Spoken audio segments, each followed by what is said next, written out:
Doctor Mohammad ইউনুসকে অসংখ্য ধন্যবাদ। আসলে ডক্টর মোহাম্মদ ইউনুস তিনি ইন্টারন্যাশনাল খেলোয়াড় ভাই, ইন্টারন্যাশনাল। আমাদের রাজনীতিবিদরা দেশের খেলোয়াড়। ডক্টর ইউনুস ট্রাম্পকে একসময় ঘোল খাওয়াইছে, বুঝতে হবে। বিশ্ব রাজনীতিতে প্রভাব তৈরি করেন তিনি।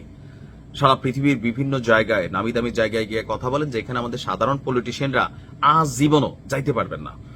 তো উনাকে ওই ফেসবুকে আমরা ভিডিও বানাইয়া, অথবা ধরেন মাঠে আমাদের কিছু জনসমর্থন আছে, মব তৈরি করার ক্ষমতা আছে, ভুংবাং ডরবয় দেখাইয়া হেলিকপ্টারে পাঠাই দিব, ঠাপাবো, এই ধরনের ভয় দেখাইয়া ডক্টর ইউনুসকে আপনি ঘায়েল করবেন ভাই, তাহলে তো আপনি নিজেই নোবেল পাইতেন, বুঝতে হবে। Doctor Yunus masterpiece. আমি ধন্যবাদ দিই এই কারণে যে এই মুহূর্তে সেনাবাহিনীকে নিয়ে একটা গভীর ষড়যন্ত্র তৈরি করা হচ্ছিল। আমাদের অনেক বড় বড় বসেরা এটা করতেছিলেন, কিন্তু সেটা থামাই দিচ্ছেন ডক্টর ইউনুস। সেনা অফিসারদের গ্রেপ্তারের ইস্যু নিয়ে বরাবরই অনেকে একটা ন্যারেটিভ তৈরি করার ট্রাই করছেন যে আগামীতে অনেক সেনা অফিসারদেরকে গ্রেপ্তার করা হবে, হইতে হইতে একসময় সেনাপ্রধান জেনারেল ওয়াকারুজ্জামানকেও গ্রেপ্তার করতে হবে। আর এই কারণেই তিনি নাকি যে ডিজিএফ এর যাদের বিরুদ্ধে বা যে সকল সেনা অফিসারদের বিরুদ্ধে আন্তর্জাতিক অপরাধ ট্রাইব্যুনাল থেকে মামলা দায়ের করা হয়েছে, গ্রেপ্তারের পরোয়ানা দেওয়া হয়েছে, তাদেরকে গ্রেপ্তার করবে না, কারণ আরো অনেক সেনা অফিসারের কপাল পড়বে।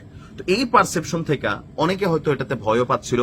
তো সেই জায়গাটা আজকে ডক্টর ইউনুস একদম পরিষ্কার করে দিচ্ছেন, যেন সেনাবাহিনীর মধ্যে কোনো বিভ্রান্তি তৈরি না হয়, তারা যেন সঠিকভাবে দেশের জন্য কাজ করে। আসুন কি তথ্য আসলো সামনে। গুম এবং মানবতা বিরোধী অপরাধে জড়িত থাকার দুটি অভিযোগে সেনাবাহিনীর বেশ কয়েকজন সাবেক এবং বর্তমান কর্মকর্তার বিরুদ্ধে গ্রেপ্তারি পরোয়ানা জারি হয়েছে। এরপরই সোশ্যাল মিডিয়াতে আপনার এটা নিয়ে আপনার মানে সাংবাদিক ইলিয়াস পিনাকি দ্বারা ন্যারেটিভ তৈরি করতেছিলেন যে সামনে আরো অনেক সেনা কর্মকর্তাদের বিরুদ্ধে এইভাবে মামলা হবে, প্রত্যেককে গ্রেপ্তার করা হবে। তো এই রকম বিষয়গুলা নিয়ে আমাদের প্রধান উপদেষ্টার যিনি প্রেস সচিব আছেন শফিক সাহেব, তিনি তো যেটা বলেন ডক্টর ইউনুসের অনুমতি নিয়ে বলেন, তিনি বলছেন এই খবরগুলো সম্পূর্ণ ভিত্তিহীন গুজব। তো সঠিকটা কি? তার বক্তব্য, আইসিটির প্রধান প্রসিকিউটরের কার্যালয় থেকে আমাদেরকে জানানো হয়েছে যে এই মুহূর্তে আইসিটি মানে আন্তর্জাতিক অপরাধ বিচারিক ট্রাইব্যুনালের যে প্রধান প্রসিকিউটর, যিনি প্রধান এইখানে সবকিছুর দায়িত্ব পালন করছেন, ওই তারপর কার্যালয় জানিয়েছে যে এই মুহূর্তে প্রতিরক্ষা বাহিনীর আর কোন সদস্যদের বিরুদ্ধে গ্রেপ্তারি পরোয়ানা জারি করা হবে না বা পরিকল্পনাও নাই। তার মানে পিনাকিদা যেটা বলতেছেন যে আরো অনেককে গ্রেপ্তার করা হবে। আর আমরা দেখছি যে আমার দেশ পত্রিকা, পিনাকিদা, সাংবাদিক ইলিয়াস ভাই, তারপর হচ্ছে যে কনক সরোয়ার ভাই, তারাই তো আসলে বেশিরভাগ তথ্য দেন। তো এরকম অনেক কিছু কিন্তু তারা বলেন। আবার তাদের সাথে আরো একটা কোরাম আছে, মিল্টন, জ্যাকব, অনেকেই, তাদের মধ্যে এমনি ব্যক্তিগত আলাদা সম্পর্কের ফাটল আছে, কিন্তু একটা ন্যারেটিভ সোশ্যাল মিডিয়াতে এইভাবে কিন্তু তৈরি করা হয়। তো এই ন্যারেটিভটা নিয়ে অনেকে টেনশনে পড়ছেন, সেনাবাহিনী তো অনেকে হয়তো টেনশনে পড়ছেন। তো এখান থেকে জনগণকে বা বাহিনীকে গুজবে বিভ্রান্ত না হওয়ার আহ্বান জানিয়েছেন সরকার। সরকারের বক্তব্য, এসব সাধারণ জনগণ এবং বিশেষত সশস্ত্র বাহিনীর মধ্যে বিভাজন সৃষ্টির অপচেষ্টা। এটা কিন্তু সত্যি।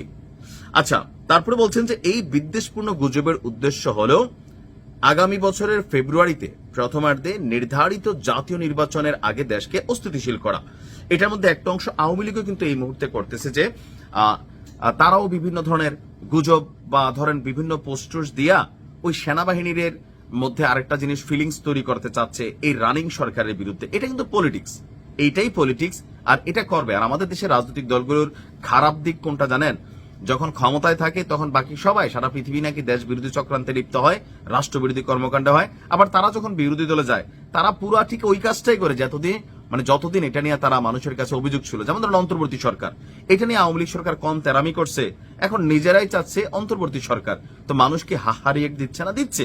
এই যে নগদে স্ট্যান্ডবাজি, আপনি ক্ষমতা থেকে পড়ে গেছেন, তাহলে রানিং সরকার নির্বাচন দিতে পারবেন। এখন ধরেন আগামীতে বিএনপি এসে যদি দাবি করে তত্ত্বাবধায়ক সারা নির্বাচন হবে, এটা তো সাপোর্ট করতে হবে। কেন? আওয়ামী লীগ তো ভাই এইভাবেই করে আসছে নির্বাচন, তাদেরটা যদি ইন্টারন্যাশনালি গ্রহণযোগ্য হয় বিএনপিটাও হবে। কিন্তু এখন যখন তারা বিরোধী দলে গেছে তখন কিন্তু তাদের ভাই কাচুমাচু ছুটে গেছে। এটাই হচ্ছে সমস্যা। তো আমিও মনে করি আমাদের যারা সেনাবাহিনীর সদস্যরা আছেন, আমজনতা আছেন, সেনাবাহিনী অমুক তমুকের কথা শুনা ফেসবুকে স্ট্যাটাস দেওয়া, একটা দেশের মধ্যে অশান্তি পরিস্থিতি তৈরি করা, এগুলো কিন্তু আপনার জন্য ঝামেলা তৈরি হবে। কারণ বসেরা আমরা সবাই ভাই যারা আছে বিদেশে আছে, তারা দেশে আসা লাগবে না, আপনি কিন্তু দেশেই থাকবেন। অন্তত এই সকল বিষয় বুঝে না বুঝে শেয়ার করবেন না বা মন্তব্য করবেন না। ধন্যবাদ সরকারকে।